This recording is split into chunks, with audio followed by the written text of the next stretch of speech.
They only were hearing it said, "He who used to persecute us is now preaching the faith he once tried to destroy." You want to know the power of a resurrection? The power of the resurrection that we see in Paul right here is his life story points to the true gospel. His life story points exactly to the true gospel. How else can you explain his transformation? How can you explain it? Paul went from killing people because of Jesus to preaching everywhere he could about Jesus. The only way Paul could have changed was to see the resurrected Jesus. Have you ever said this? I don't even think Jesus can change my husband. Anybody? Like, I don't even think Jesus can change my wife, or Jesus can't possibly change my kids. Nobody can. The only way Paul would have experienced this life change was to experience Jesus, the resurrected Jesus. And he did.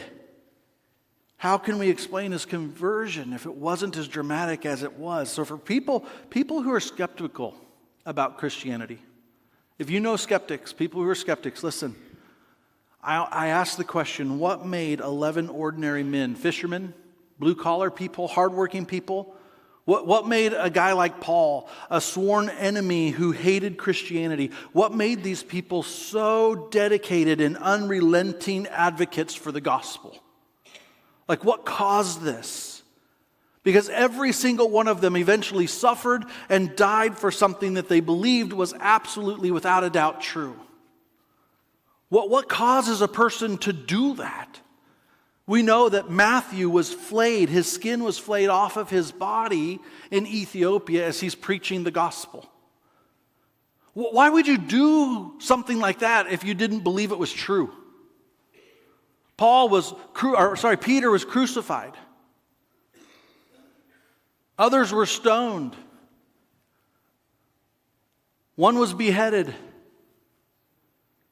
What makes you believe in something so much? Paul, we even know Paul. And this is my point. Listen. Paul had it going for him. Life was going really good for him. He meets Jesus, and we tell people sometimes that life is going to be a breeze after you meet Jesus. No. Paul, from his other letters, we know that at least 5 times he was given 39 lashes with a whip. Yeah, that sounds great. Sign me up. Put me in, Jesus. I'm good to go. Right? And then each time he kept preaching. Every time he preached again. 3 times he was beaten with rods, which is kind of a step up from a whip. More than once he was publicly humiliated. Other times he was stoned, and not the stoned we know today. He was shipwrecked 3 times. What makes someone endure that kind of stuff? What makes somebody endure that? Paul uses his life story to advance the gospel as evidence to the true gospel. And so he gives us another evidence. Look at this in chapter 2, verse 7 and verse 9. It says, "On the contrary, when they saw it," meaning the apostles, because he goes to the apostles to confirm what he's preaching, "that I had been entrusted with the gospel to the uncircumcised." By the way, the whole book is this issue. The issue of circumcision. And in a couple weeks, Paul says some crazy things in the book of Galatians that I'm really excited to preach about, let me tell you. Right? Because that's my favorite thing, is let's just address circumcision in church together. Like, there's my cross to bear right there. Just as Peter had been entrusted with the gospel to the circumcised, when James and Cephas and John, who seemed to be pillars, perceived the grace that was given to me, they gave me the right hand of fellowship to Barnabas and me, that we could go to the Gentiles and preach the gospel, and that they would go to the circumcised and preach the gospel. And so this is an important key, maybe one of Paul's greatest arguments in declaring that his gospel came from Jesus. And this is it. Listen, Paul's message was a unified message. It was. And it was affirmed by the apostles, and it was affirmed by the prophets. Everything Paul was saying aligned perfectly with previous revelations, with previous prophecies, and with the apostles.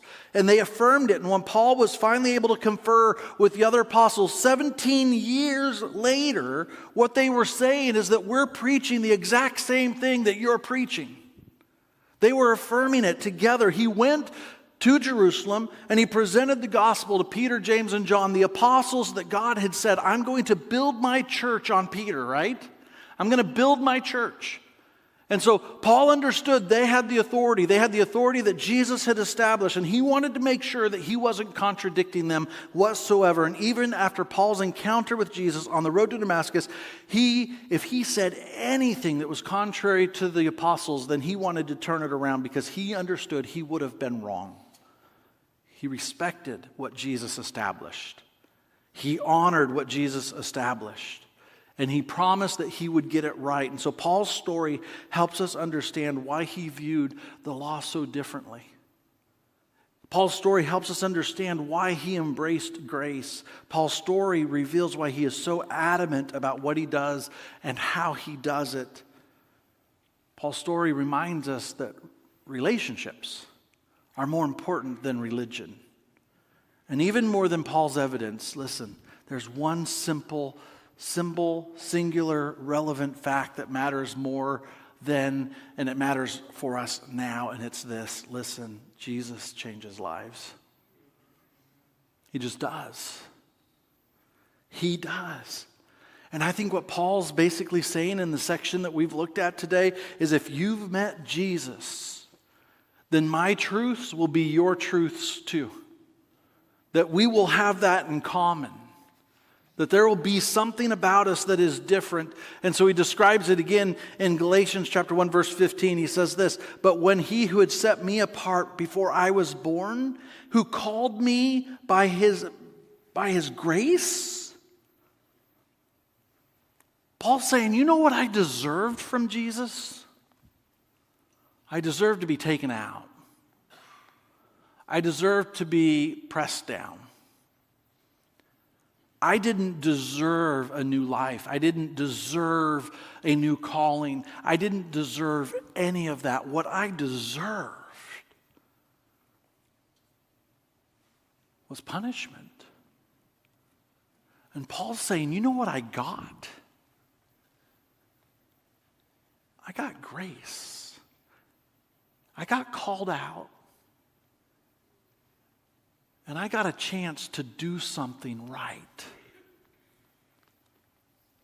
I was able to change my life. He says, he was pleased to reveal his son to me. And can you think of any better grace than that?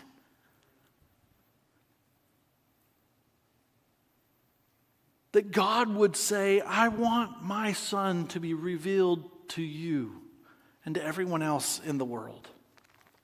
See, most of us who've experienced Jesus, we don't think, honestly, that it's anything we did. We actually understand that it's everything he did. And if you're confused about that, then you're buying into a gospel that's not right. Because the truth is, you couldn't do what needed to be done. One of the defining characteristics, I think, of someone who follows Jesus is the ability to see how God is at work and has been at work in their lives. Do you remember? Do you remember what it was like? I do. And it wasn't perfect. It wasn't pretty. First 9 years of my life, I grew up with a dad who was an alcoholic and addicted to drugs and abused my mom and abused me. And I remember they finally divorced.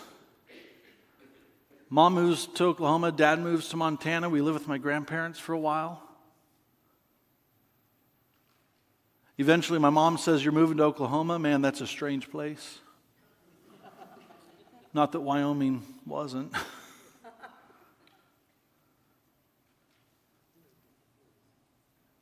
And I remember it was horrible, actually.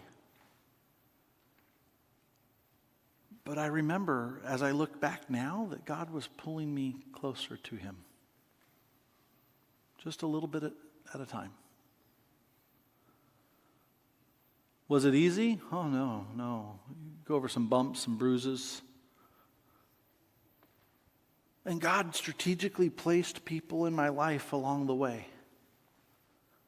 So God could just kind of keep pulling me toward him. Do you remember that? Do you remember what that was like? Do you remember the circumstances? Do you remember how he just graciously, even though there were some really horrific things happening, where he was just gently kind of pulling you toward him? I mean, even some of you right now, right? You're like, oh, that's what that is. It's hard and it's painful. It's awkward because it doesn't seem good, but it is. And yet God's just strategically putting things in your life. Sometimes they're difficult things. Sometimes they're people. And he's just gently kind of pulling you toward him. Not because of anything that you're capable of doing, but because it's what he does. That's what Paul's saying here. He's saying, I experienced his grace. He's been pleased to reveal his son to me, and he was pulling me toward him over and over and over. Can you look back at your life and see how God has been writing your story? Can you see how he has been getting your attention? Can you see the times that he's moved you closer to him and was leading you out of darkness into his marvelous light?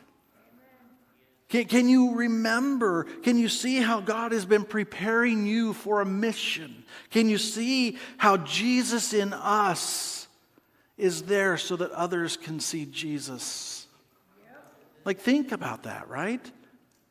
A few years ago, I was listening to John Mark Comer in a podcast, and he was talking about Evagrius Ponticus, who was a monk who went into the wilderness. And he went into the wilderness just like Jesus did, because he believed that going into the wilderness would allow him to face the devil, and he wanted to do the same thing that Jesus did. And here's the whole point of that sometimes we think the wilderness, the hardship, the desert, that the desert and the wilderness, they're lonely, they're empty, they're wild, they're filled with wild things. And yet this wasn't the truth for Paul, wasn't the truth for Jesus or Evagrius Ponticus. How many years, did you total it up? How many years did Paul kind of spend in the desert and in the wilderness before things even got started? I'll tally it for you. It's 17 years. And you know what the problem is as Christians? Man, we want things now. Don't we? I mean, I come to Jesus, I want the addiction gone. I come to Jesus, I want him to sort out my marriage now. I come to Jesus, I want him to fix my kids yesterday. Right? I come to Jesus and I want things right this moment. 17 years for Paul. Between the time that Jesus showed up on the road to Damascus and the time that he met the apostles. 17 years. Why do we think that just overnight or by the flip of a light switch, life is going to change? Some of us have to go into the wilderness, and there's some unlearning that has to happen so that relearning can happen.